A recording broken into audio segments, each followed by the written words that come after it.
welcome to Trojans Live, presented by Monster Energy on ESPN LA 710 across the USC Trojans Media Network. I am Jordan Moore alongside Sean Cody Kessler, and the head coach, Lincoln Riley. Always appreciate him joining us. Monster Energy, the official energy drink partner of USC. Tear into a can of the meanest energy drink on the planet, and Monster Energy. Unleash the beast. Our head coach interview is presented by iTrust Capital, the official crypto platform of the USC Trojans. All right, Coach. Man, that was a tough one. It was a great one. It was an absolute classic at the Coliseum, but it doesn't go our way. And we talked about these close games, and often people look at the last play. This to me was one of those where, man, you go, man, if that play flips, this is one of those, you look back at 20 different plays. Ultimately, what's sticking with you? What was the difference in that game? Yeah, we played a good first half. Obviously, we didn't get off to a very good start in the third quarter. We had some opportunities. Some penalties, took back some pretty big plays on offense.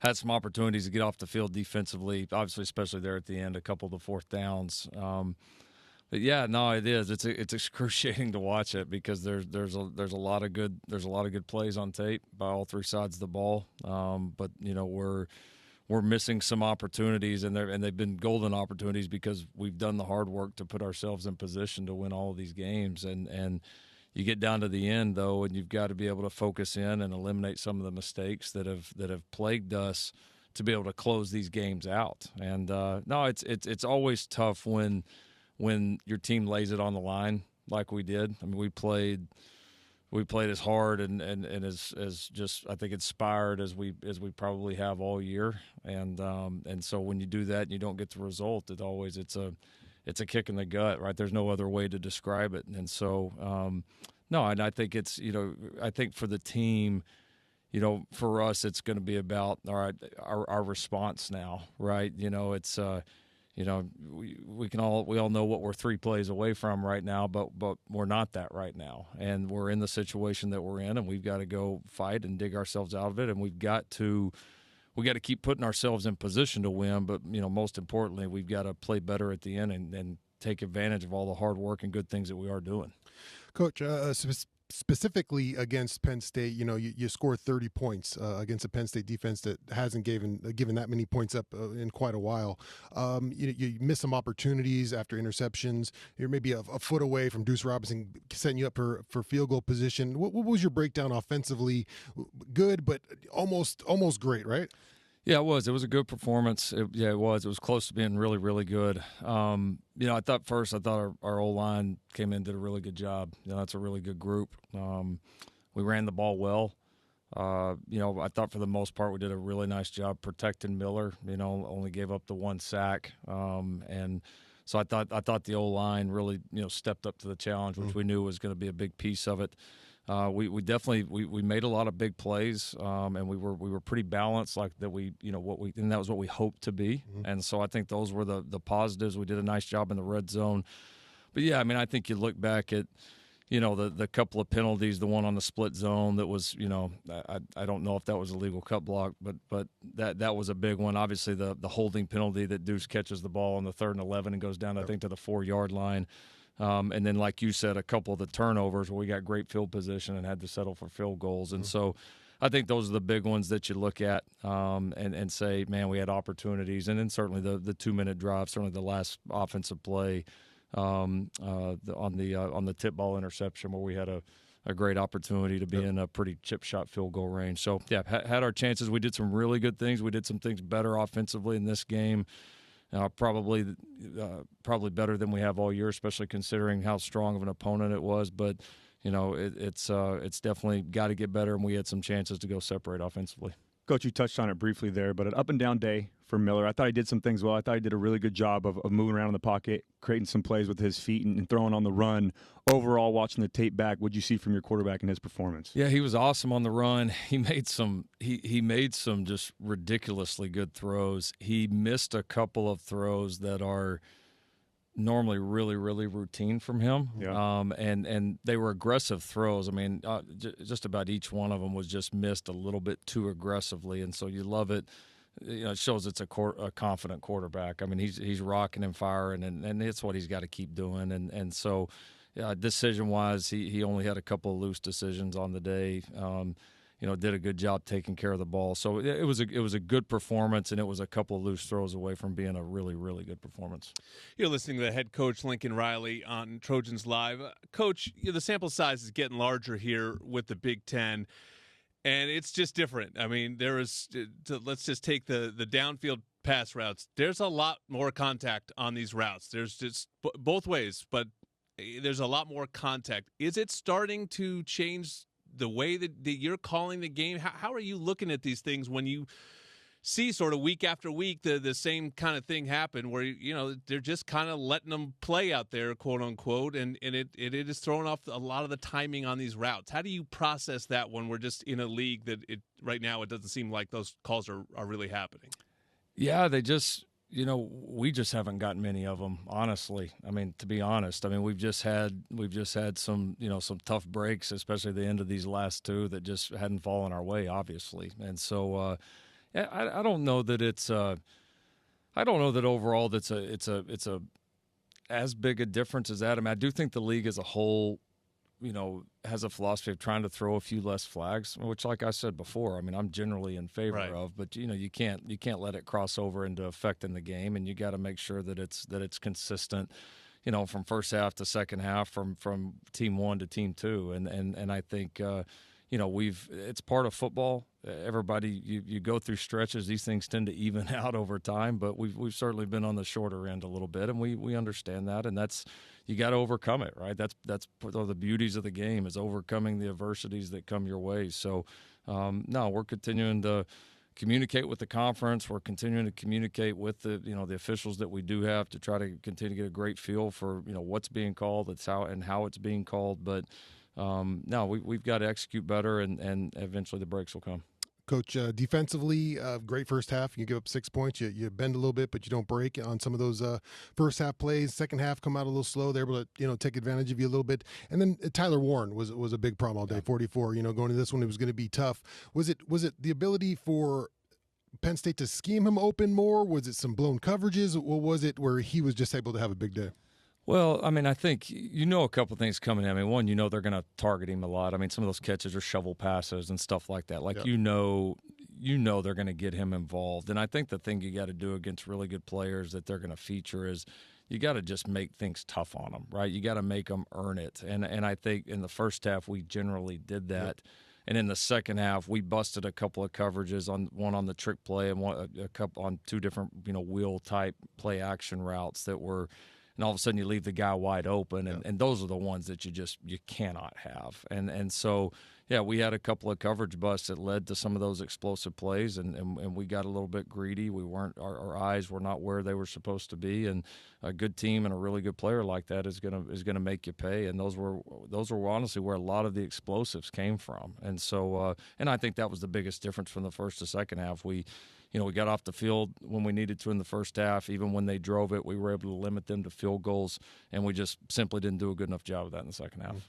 Coach, sometimes in a game like this, the positive gets overshadowed when you lose. But I thought the offensive line took a huge step forward in that football game, especially in pass protection. I know we used a lot of chip when you were calling the plays with the tight ends, with the running backs. But overall, in some of those one-on-one blocks on the edges, they did a great job. What did you see from those guys up front, specifically on the edge against a very elite pass rushing team in Penn State? Yeah, they did. It's as good a challenge as you'll face all year. And I thought our guys rose to the challenge. Like I've been saying, we're getting better there. Those guys are getting snaps under their belt. The group's getting more cohesive. Our younger, less experienced players are learning and growing each and every week. And we got a good leader there in the middle in Jonah. And so, no, I thought they did a lot of really good things. I thought they gave us a great chance to win, gave us a great chance to move the ball, and certainly excited about that group going forward because you feel like we're starting to come together and hit our stride at a very important position. You go to Maryland this week. It's the halfway point of the season. You remain very optimistic. So what do you look at? What's the key to getting this thing flipped here in the final 6 games? Starting with this week. Well, it's just right now it's a 1-0 mentality for our team. Right, we've got to go prepare very well. We need to go put ourselves in position to win the game and then go put them away. And it's really that simple. We've got to continue to improve. We got to continue to block out anything before, anything that's upcoming, and really just stay very present. And I think that's super important for our team. We talked about after the game. We've talked about it with our team already today, just how critical that's going to be. And so I think we've got a group of guys that are in tune with that. I think a locker room that's very motivated, because like our guys aren't dumb. Like you go put on the tape, like as to Cody's point earlier, like there's a lot of good things, and they know they're doing a lot of good things. Like we know we have a good football team, and we don't need other people's like opinions or what they think. Like we know we have a good team, and we're frustrated that we haven't finished, but we're also very motivated to go play better here starting this week in Maryland. Coach, I've been on, I'm sure you have too. It's you've been on teams where sometimes it feels at the end of games like, maybe we're just waiting for that play where we won't win. I've been on those kind of teams a bunch, and it's like, you're just kind of waiting, as opposed to the teams you're on when you're like, you have that confidence when you know we're going to make this play to win this game. Is there something you can point to that, can get the guys to start believing? I remember it was a game maybe for us here at USC where a guy made a big play and it was like, wait a second, we can win these kind of games, as opposed to being like in those moments like, I'm not sure, we're in one of these tight ones again. How do we figure out to get that done? Yeah, we've been interesting, because a lot of other teams that I've coached or been a part of, if we didn't finish, it felt exactly like you're describing. This team, especially after how way we started the season and getting it done against LSU, like we've been wildly confident in those moments. I would actually say that I think more of our issues have been, I think we get in those moments and we get some guys like almost like trying to do too much in those moments. Yeah, like, and they want to make the play to end it, or they want to, step up and do it, and then they get outside the framework of their job. And so I think for us, it's been a little bit more about just settling them down and, hey, it's just we need you to do a routine thing right now that you've done 1,000 times within the frame of what we're doing defensively or offensively or whatever it is, and that's going to be good enough to get it done. And so I think we've been a little bit more symptomatic of that, and I think I know that's going to be obviously a huge focus point for us going forward, that one way or another we've got to execute better to put these teams away. Coach, Quentin Joyner had a costly fumble a week ago, but he bounced back in a huge way this week, had 2 touchdowns, including that 75-yarder. How much confidence does that give you as a play caller and him to see the freshman respond in that way? Yeah, it was good to see him respond. He bounced back, got in there in a really competitive game, made 2 big plays for us. And it's sometimes that's tough to do after you've, had a costly play like that hurt the team. And those, when you know how it is, you throw an interception or fumble a ball, it's out there in front of everybody. Yeah, hard to let go. Sometimes people don't see a missed block or all the time a missed tackle or something like that. Everybody sees that one, and so. Yeah, to come back and respond and make some big plays to help our team was big, and I think it'll help him going forward, not just this year, but as his career goes on. We've talked a bunch about Zachariah Branch. I'm curious what you're seeing in the return game. He was obviously so dynamic last year. Is he just not getting pitches to hit? What are you seeing so far in terms of the return game, both punt and kick? Yeah, the last couple of games we just haven't had a ton of opportunities in the punt return game. We either haven't been out there a lot, or it's been in scenarios where they're just sky kicking it down there to try to obviously down the football. And so I think that's probably been the biggest difference in the punt return game so far the last few weeks. We were really, really close on a couple of the kickoff returns. The 2 he brought out, were like, you go back and watch the all 22, and it's like it's the normal like 1 block away from, and this thing gets pretty exciting pretty quick. So I thought he made some good aggressive decisions to bring him out. With him, you always feel like it's just a matter of time, and obviously want to work defensively to get us in position to get more punt returns, which I think that's obviously a big point of emphasis because it is a weapon for us. And then we've got to clean up a few things on KOR because we had some really nice fits last week and we were really close to some big ones. Coach, another road game, another opportunity, take another swing at that. You're going halfway across the world to play this game. It seems like any changes in how the team travels, or is this going to be the same week? And what do you see from Maryland? Yeah, we're gonna adjust just a little bit because this is the longest. Obviously the longest flight that we have, and so we're gonna do a little bit more here on early Friday morning compared to what we've done on some of the few other trips, and then just get out to Maryland and have a little bit less time there. And some of that again is just a response to to the flight time and just some of the feedback from the guys and from the staff after being in a couple of these situations and going through it. So nothing earth-shattering, but shifting a few things around. Listen, we're going to. We know how it is on the road. You're going to play a talented football team. This is a well-coached team. They got a lot of really good, experienced coaches on this staff. Locks has done a really good job bringing in some fantastic talent. We know it's going to be a battle, and we've got to be ready to go. As a head coach, going into this week, what are you looking for from your team? And what I mean by that is you have 3 losses by a combined 13 points, right? Some very close games. When you go into this week, do you kind of try to be a little bit more aggressive with the team, or do you find a point where you step back and let the leaders take control and let them handle the practice a little bit more, as a leadership council? Well, I think you definitely – we're certainly pushing our leaders to step up, but to me, like, you don't change now, right? I think it just sends the wrong message to your team that, okay, all of a sudden a few plays didn't go our way and now we're going to just like change everything we're doing. Like, hell no, like we're not doing that. We believe in what we're doing. We believe in what we're doing with this team right now. We believe in what we're building. There's not one play here or one play there that's going to rock us or shake us from that. And so now the areas that we need to improve, are we going to adjust, critique, strain like hell to find whatever it takes to get better? Of course we are, but this team's not broken. We're not broken. We've just got to keep staying the course and getting better and doing better, and that's what we're going to keep doing. Yeah.